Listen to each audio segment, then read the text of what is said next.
I don't want to sit through this entire ad. $25,000. All right, I don't sit through the entire ad.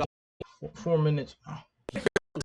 And to satisfy my curiosity about sort of seeing growing up as a kid, I do that sometimes here on this channel. Here you get everything. I make videos about dinosaurs, teen dramas, weird electronic toys that you wish one of your friends had growing up. This is the HyperScan. I wish somebody I knew had this growing up because I was interested in it. I wanted to try it. I just didn't want to own it. This is the thing. The HyperScan is literally Skylanders before Skylanders. It's the Japanese barcodes warriors thing. It's literally the American version of the barcode scanner for like the Japanese Game Boy. And I saw a AVGN review, Angry Video Game Nerd. I haven't seen one of his videos in a while either, but I'm not gonna watch a lot of him. I haven't been watching a lot of him because it seems like they've down to quality. But anyway, the HyperScan, it's kind of cool. But apparently, it's had a few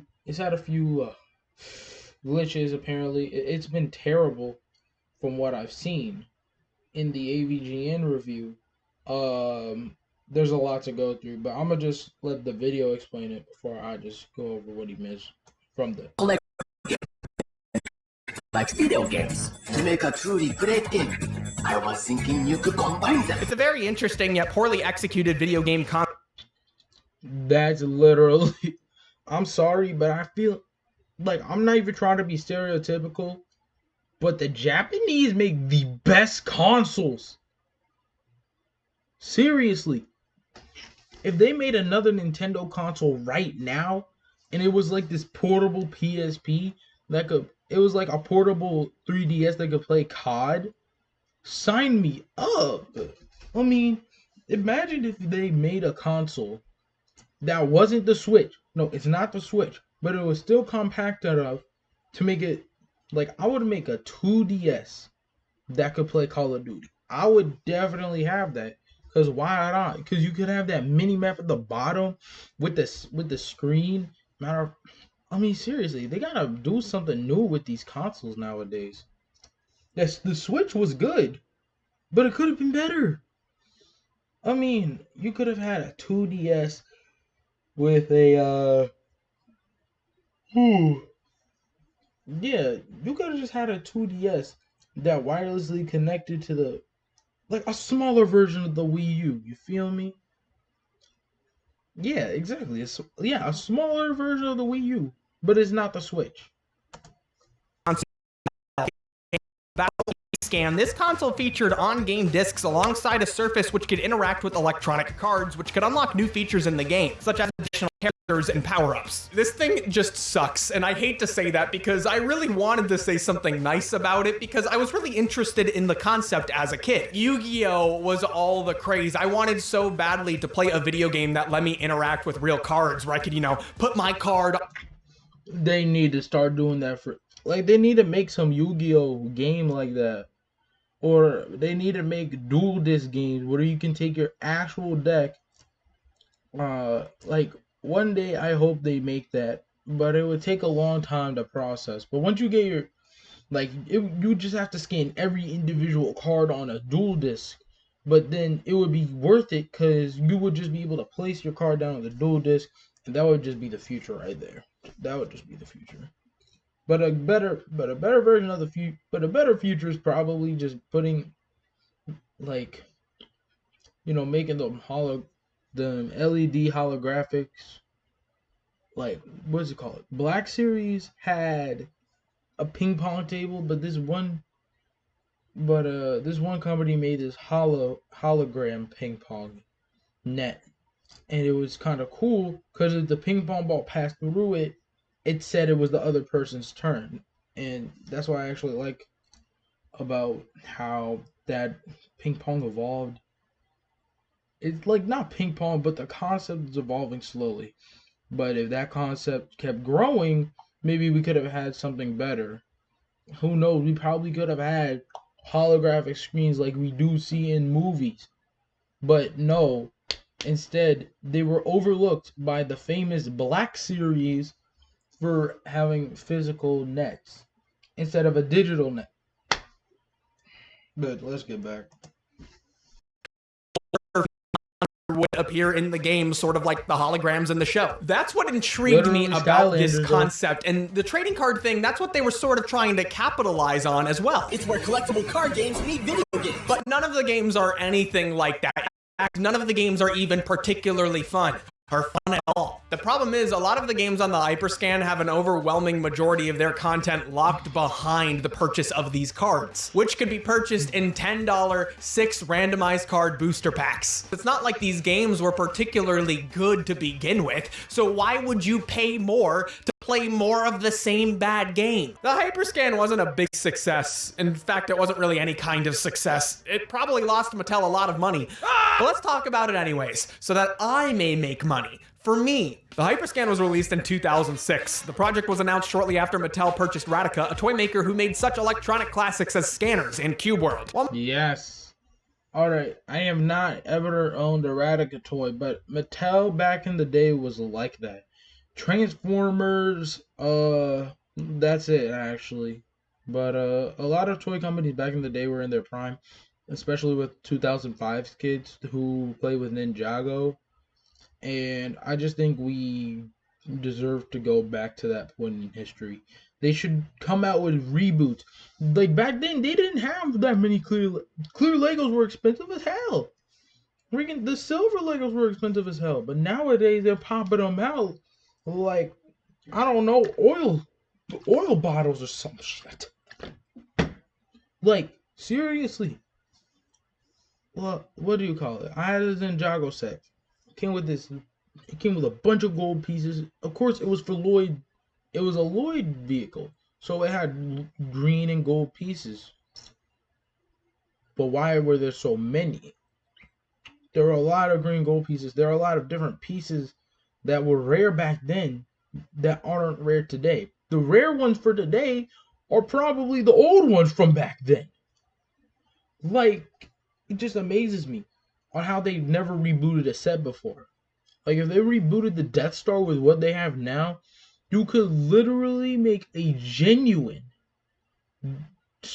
like, even though the Death Star metal looks dull, I'm sure the gray dull would fit that, but if you made a special remake with silver or the titanium bricks, that would make you a lot of money because people are like, hey, I built this before, I want to do it again, but it's shinier. And you know what, might as well spray that bitch with oil so it looks even shinier. Pixar educational handhelds with the focus of creative encouragement. HyperScan was specifically targeted towards boys ages 8 to 12, and I was ages 8 to 12 when this thing came out. But you know, the game is rated T for teen, so you seem to have missed your targeted window by this much. Never actually owned. I never thought about this. Never heard of it when I was a kid. When I was a kid, popular consoles were Nintendo. That's it. Like Xbox and PlayStation were a thing of the past. Nintendo was the future until an Xbox One came out and PS4, and then Nintendo got swept under the bus. But hey, Nintendo was the best, honestly. Like I'm playing when I go over to my aunt's, she has my Wii U over at her place, and I play Modern Warfare 3 over there. Yeah, I said it, Modern Warfare 3 on the Wii. And it can go online. And the online servers are still up. So I'm clapping kids with the, like, in Cold War, it's called the Bison. It's called the Bison or whatever that is. Yeah, no, the Bullfrog. It was called the Bison in the, it was called the Bison in Modern Warfare. Yeah, I use the Bison in Modern Warfare 3. Man, why did they even change the name? Why don't they just keep it the same? I mean, the Bullfrog and Bison really don't have anything different. So it takes up less space when it's no longer in use. A very honest approach to designing a console that will almost certainly, very shortly, no longer be in use. On the left side is the drive, and on the right is the card scanner, which is glowing red for effect only, but dang, it's a pretty cool effect. Feels like I'm really scanning. The console uses RFID communications. NFC communication, like in Amiibo, are actually based on RFID tech, and it uses the same radio wavelength. Essentially, there's a little wireless communicator inside of the console, and fun fact, Skylanders did not use NFC.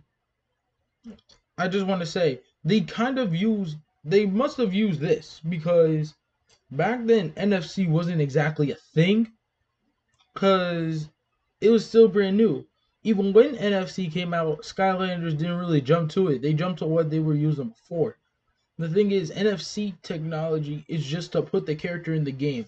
You need more things to allow you to see a character's health, stats, and all that, or make the character yours from your save file. So if your character doesn't do that because of the NFC, you have to use something old like these. Because just watch. Thickness of the card, packing X-Men featuring 20 playable X-Men characters. They're X-Men. Wow. Oh, I beat him. I'm gonna be honest.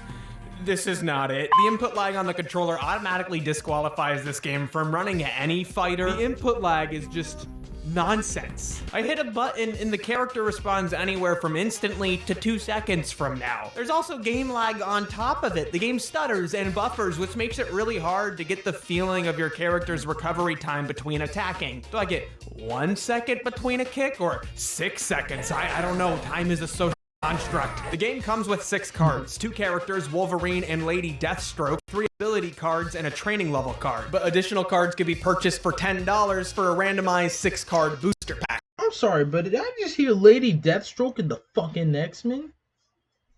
Sure, the console game only cost $20, but good luck unlocking all of the features in the game through purchasing these booster packs. There's 100 cards in some of these sets, and planned expansions were never released, so some of the advertised characters in some of these games were never able to be accessed because the cards never came out. X-Men had 46 unreleased cards, and Interstellar Wrestling had 51 unreleased. And it's not like the characters aren't programmed into the games. In the X-Men game, you have to fight against them. Come on, no spoilers, Wanda.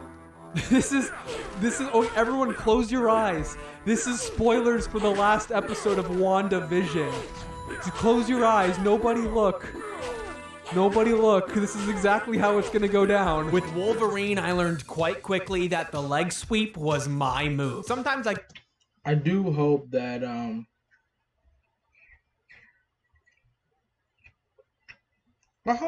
I really do hope Wolverine eventually becomes a part of the actual MCU. That's the only time I'll start watching it again. The X-Men movies were great, but the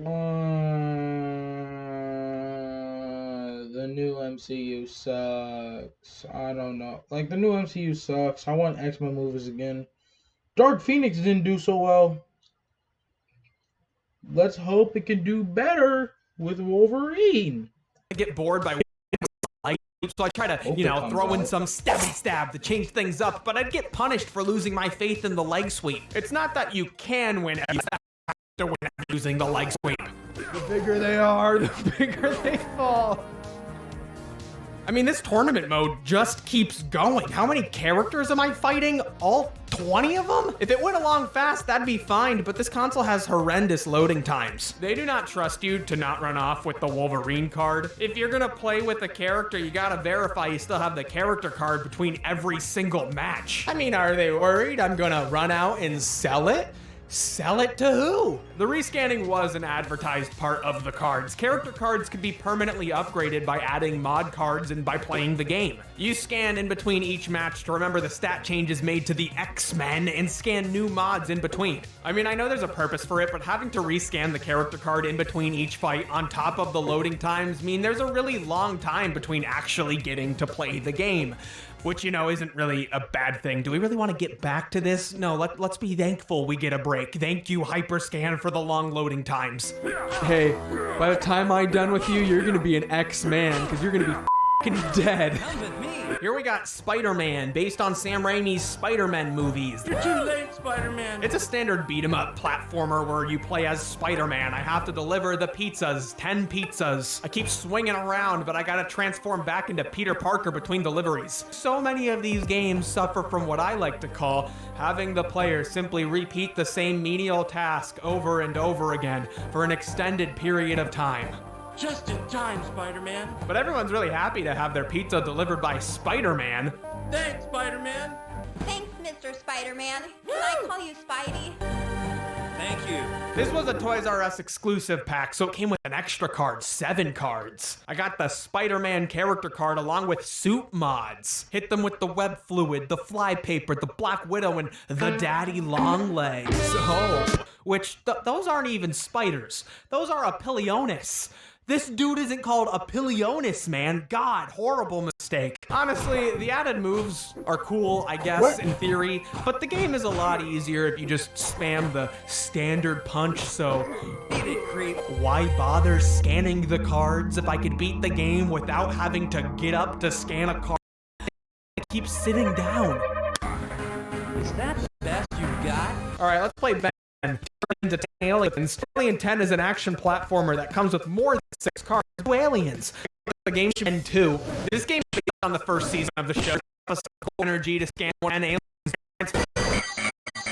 Every transforms information from, I don't know.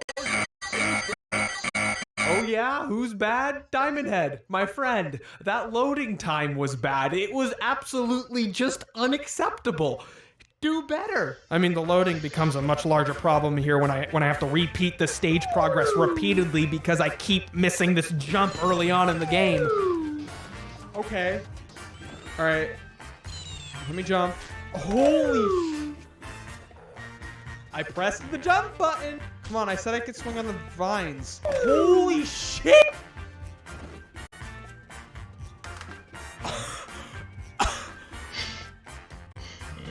The timing is so weird. The input lag is continuing to be an issue. Okay, let's just...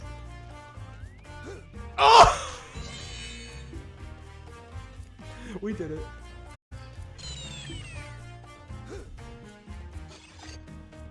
Okay, run across it quickly. I'm...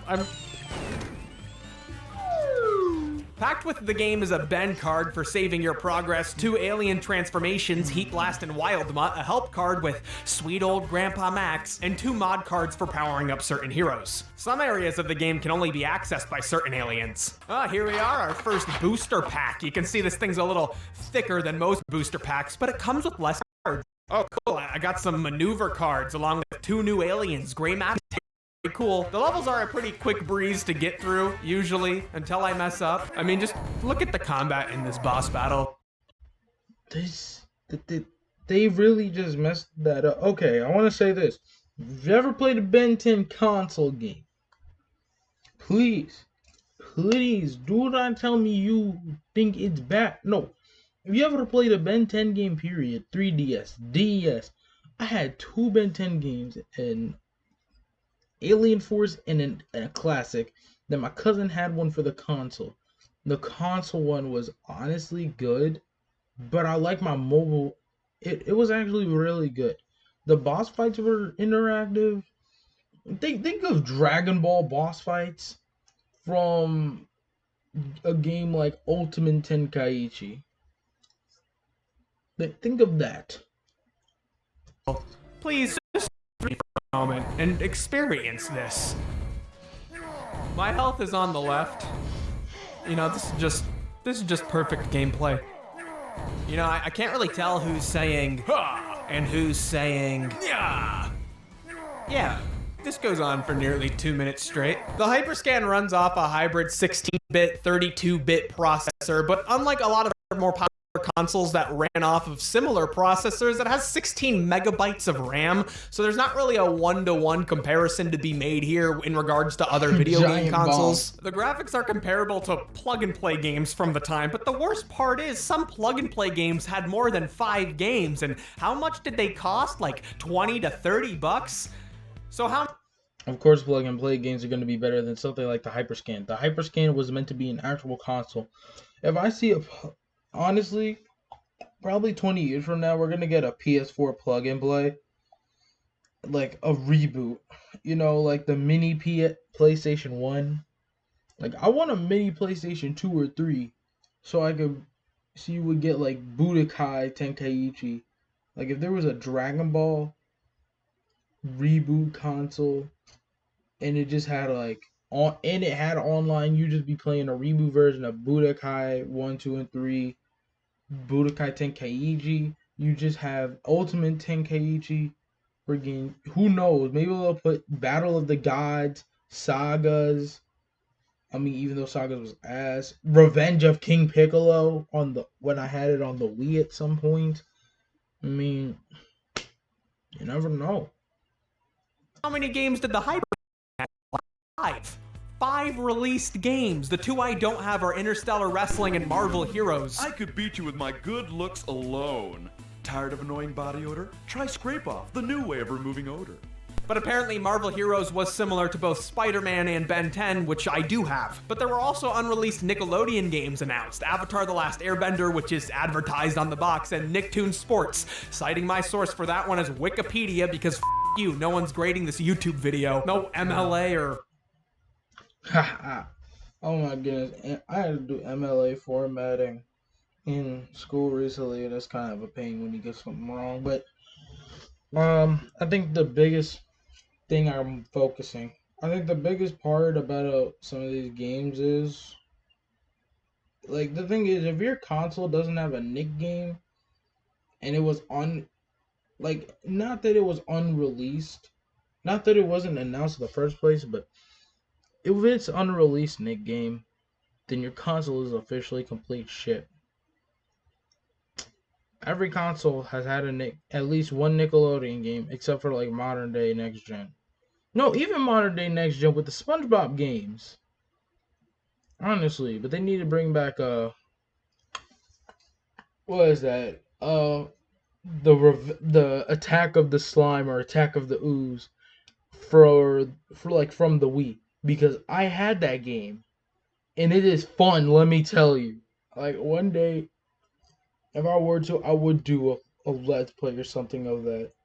But you need to look it up. It's really good. APA format. Wikipedia also has minimum prices for completing each set, which of course is minimum because the booster packs were randomized. Also, I don't think this chart takes into account that there's a set number of rare cards you get in a pack. Price is even the minimum. The HyperScan is what I would like to call a toy console. It's not a gaming platform designed for people to publish their games on for years and years and years to come until, you know, the next thing comes out like 8 years from now. It's a toy produced by a toy manufacturer where the games are also produced by them and sold like toy accessories. The HyperScan came out the same year as the PS3 and the Wii, and sure, it is a cheap budgeted option compared to those then new consoles, but it really wasn't cheap when compared to the now budgeted GameCube, PlayStation 2, and Xbox, which all had a massive library of now budgeted games, which were even cheaper thanks to the robust used market. Now, HyperScan's not robust, it's just a bust. So what other electronic toys should I look at? Allow me to satisfy your curiosity. Did you know about... Honestly, alright. Again, I didn't know about this, but if you were to review one other thing, God, you'd have to review Nickelodeon games just as a whole. If I've never seen game reviews on this kind of game, like old Nickelodeon games hit. You had Nicktoons MLB, the Attack of the Ooze that I mentioned earlier. It was like, some people are like, oh, some of these are probably just SpongeBob or Danny Phantom. No, they had everyone. They had Danny Phantom, like, I know Attack of the Ooze had a bunch of Danny Phantom characters, including that doctor with the robotic hand. They had SpongeBob. They had Invader Zim. Oh my goodness. Jimmy Neutron, too. I don't think they had Jimmy Neutron in the Nicktoons MLB. But why would Jimmy Neutron play Never mind, there was an episode where he did play baseball. But wait, no, he is in there. Or is Sheen just in there? Man, they had a really weird lineup in that Nicktoons MLB. But it was probably one of my favorite games, so definitely one of my favorite baseball games. Other than, what is it? Mario Super Sluggers? Yeah. You just have to look at old Nickelodeon games, because I also had SpongeBob's Boating Bash on my DS. Atlantis Square Pantis on my DS. I lost that. My cousin has a Truth or Square game, which is kind of like which is actually one of the best SpongeBob games I've played. Keyword SpongeBob again, but still the best Nicktoons game I've ever played. or any Nickelodeon game, it's probably Attack of the Ooze. Honestly, like it's literally, I had so much fun playing that. Man, I want to go back and play that actually. Man, one day I have to go. One day I have to find my Wii games and just look for the that specific game. That specific game was fire. But that's basically the end of the video. If you like the stream, drop a follow. Yeah, you know, why not drop a follow? Go follow my TikTok, Instagram. I do have a Snapchat, but I don't. That's kind of like for personal texting, so I don't. So I don't even remember what the name is. I don't really advertise it all that much. But if you find it, you find it. I don't have Twitter. Jeez, why do people have Twitter? It's basically just to start controversy. Yeah, at some point I'm probably gonna talk about Matt Pat getting canceled. But I hope everybody had a good day. Hope everyone has a good Valentine's Day. For all the single people out there, get over it. For all the non-singles out there, congratulations. God made you special. And for the people who and for those who are trying not to be single, good luck. And for those girls who just think Valentine's Day is an excuse for you to cheat on your boyfriend, because I know that exists, hit the curb, hit the streets, hit the highway. Anyway, see y'all later. Did I just say Yater? Jaeger, Aaron Yeager. Oh shit, I gotta watch Attack on Titan.